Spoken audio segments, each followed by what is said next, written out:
Hello all, my name is Balaji and welcome to my YouTube channel.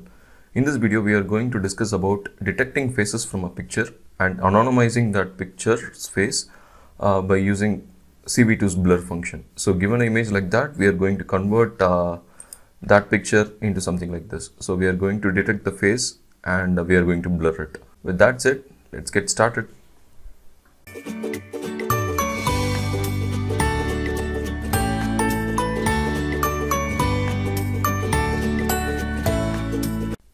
Let's now jump into the code. I'm using the PyCharm IDE for this project, and you can use any IDE of your choice. And basically we have the imports here. We have the OpenCV, that is CV2, and we have the NumPy import, and we have the OS modules here. To start with, we need to download a couple of files for our face detection, and I've left the link in this code itself to download these two files. The one is deploy.prototext and the other is the cafe model. I'll also leave the links to download this in the description as well, so you can download it from there. So with these couple of files, we are going to detect the face, and after detecting the face, we are going to pick that face up and we are going to blur it using the CV2's blur function. So we are going to stick on to the Gaussian blur in this, and this is the start path of it. So once you downloaded both the files, you need to call the cv2.dnn and readnet from cafe method. So in that you need to pass this prototext path. So this path is nothing but wherever this file is downloaded. So I have it in the same folder of this project, the deploy.prototext, and we are just giving the path to read this file, and similarly we are giving the model path to read the cafe model. So now CV2 has a readnet from cafe method, which automatically reads this particular model. And once that model is read, we are going to read the image that we are going to blur off.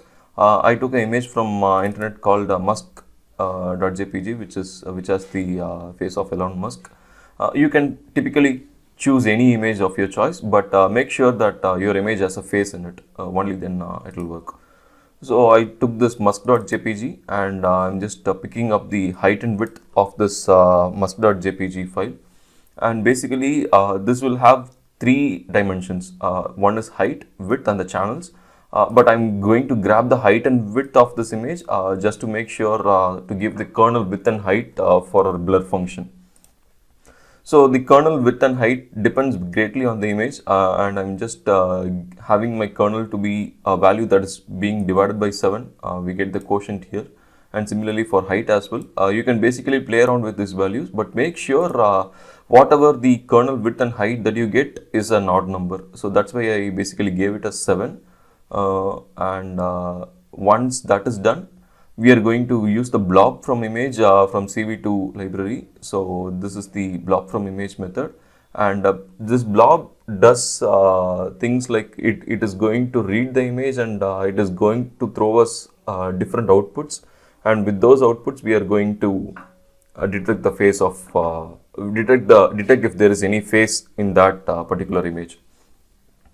And once we get the output from the blob function, we are going to loop over through all the outputs that we get, and whenever there is a significant confidence, that is if the confidence is greater than 40, we are going to grab that face out of it, and we'll have our start x start y and end x end y, which is the faces box. Say for example, if there is a box here, so the top left corner would be the start x and start y, the x and y coordinates, and the right bottom would be the end x and end y. And once we have grabbed the face, we are going to apply the Gaussian blur on the face. So we are applying the CV2's Gaussian blur on the face that we grabbed, so the x and y coordinates that we discussed, right?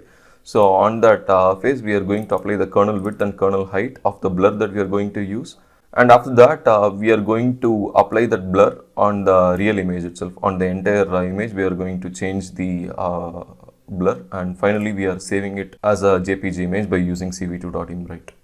So this is all about it, and as soon as we run this file, a new file will be generated, which is called bloodface.jpg, and once you open it, you'll get a blood face. So play around with this code. This is a very simple code to do, and I hope you like this video. Do share with your friends if you enjoyed watching this video, and don't forget to subscribe to the channel. Meet you in another video like this. Until then, thanks and bye.